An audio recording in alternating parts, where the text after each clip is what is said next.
It's the silence that gets you first. I remember the smell of John's shaving cream in the morning, the warmth of his hand on mine while we read the paper. The house used to hum with life, the steady tick of the grandfather clock, the radio playing soft classical music. Now, the silence feels heavier than sound. I sit at the kitchen table every morning, the light catching the dust motes the way it always has, but instead of comfort, I feel emptiness. Our wedding photo hangs on the wall, 2 young faces full of certainty. I glance at the cold coffee cup beside me, untouched, and ask myself the same question every day. What did we do wrong? The words never leave my throat. But the truth is, we can't pay our bills. For as long as I can remember, there has been a promise in this country, a deal. Work hard, contribute a portion of every paycheck, and when your time comes, there will be a safety net. For nearly a century, that promise has had a name: Social Security. To us, it was more than a program. It was the mortgage, the medication, the groceries on the table. It was supposed to be the reward for a lifetime of labor, the security we earned. John worked 42 years at the plant. I spent 35 years in classrooms, guiding children through their first words, first essays, first heartbreaks. We weren't chasing extravagance. We wanted a modest retirement, a small house, time with the grandchildren, a little garden, a quiet life. Every week we saw the FICA deduction. We trusted it like we trusted the sunrise. We believed that line on our pay stub was a promise etched into stone. When we retired at 67, I made it my ritual. The second Wednesday of every month, after the deposit hit, I would sit at the kitchen table with my mother's old adding machine and balance our budget to the penny. The rhythmic click of those keys was the sound of order, of safety. Our combined benefit was just over $3,000, enough to cover the mortgage, the taxes, the utilities, our medications. For 3 years it worked. For 3 years, the promise held. Then 1 month, it didn't. I still remember the morning I checked our account. Pension, there. Social Security, missing. At first, I told myself it was a glitch. Banks make mistakes. But the next day, nothing. The day after, still nothing. I called the Social Security Administration. I sat through hours of tinny hold music. Each time the line clicked and went dead, my stomach clenched. The sound of that abrupt silence was a cruel echo of the safety I used to feel balancing our books. That safety was gone. Days passed. Anxiety grew. This wasn't just a number. It was our mortgage payment, my insulin. And then the letter came.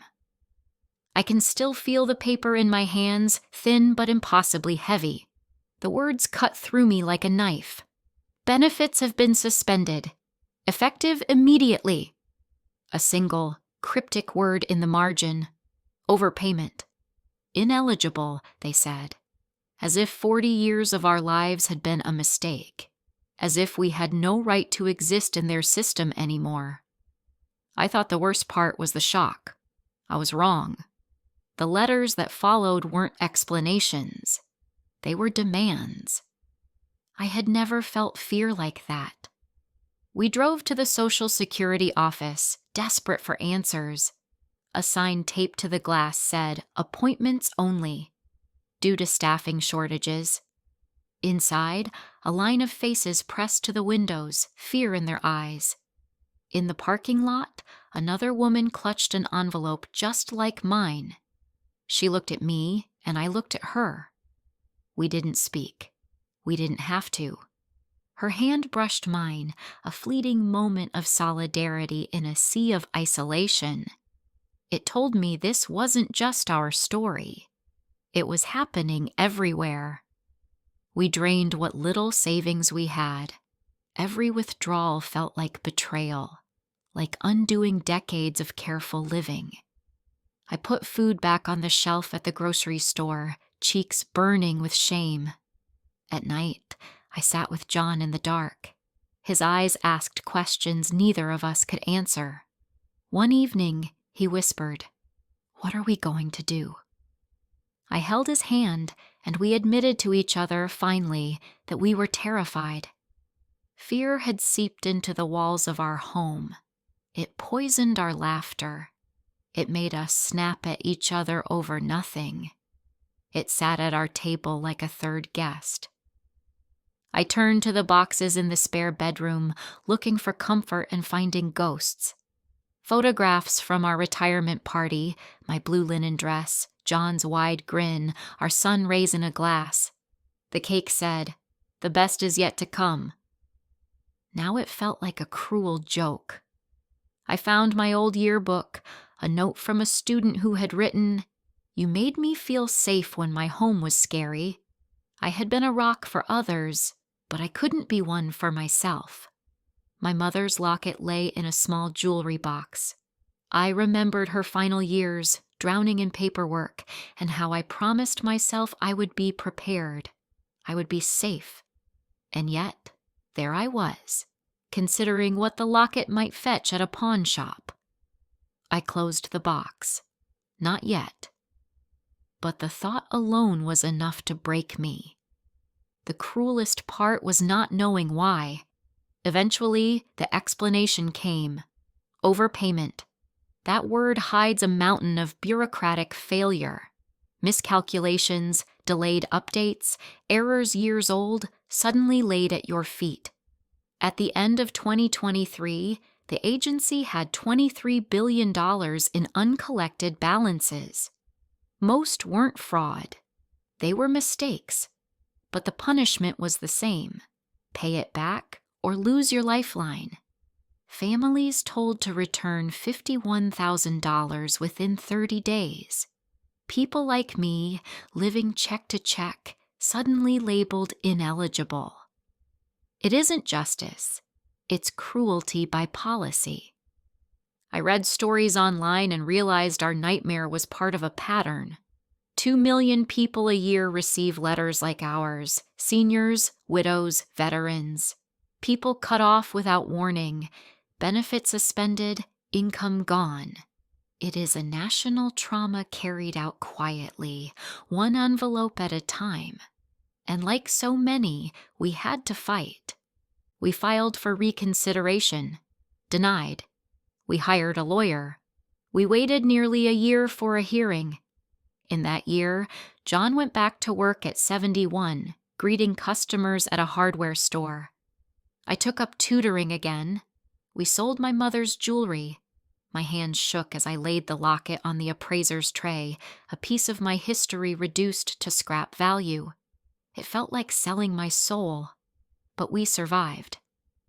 11 months later, we stood before a judge, and finally, someone listened. The decision was reversed, our benefits reinstated, back pay awarded. Relief came like oxygen, but trust never returned. Now I sit at the same kitchen table with a different ritual. In a worn notebook, I write new words: annuity, dividend stock, Roth IRA. Words I never thought I'd need, words I wish I'd learned sooner. I whisper them out loud, teaching myself the vocabulary of survival, because I know now that safety isn't given. It must be fought for. I tell our story so others can prepare. Don't wait for your own letter. Create an account. Check your record. Diversify your income. Build your own emergency fund. Never rely on a single promise. We thought we were safe. We were wrong. And the cost wasn't just money. It was our sleep, our peace, our faith in the system. But if my story keeps one family from feeling this same despair, then maybe we haven't lost everything. Because this is bigger than me, bigger than John. It is the erosion of a covenant. And if we don't demand better, the question isn't if the checks will stop for someone you love, but when. I still keep that letter in a drawer. I touch it sometimes to remind myself, not just of what it cost us, but of the fight we found inside ourselves. I thought silence was the worst part, but I know now the worst part would be not telling the truth. So here it is. Our truth, our warning, and maybe our legacy. Watch this next for another gripping tale of retirement gone wrong, plus the lesson you can't afford to miss.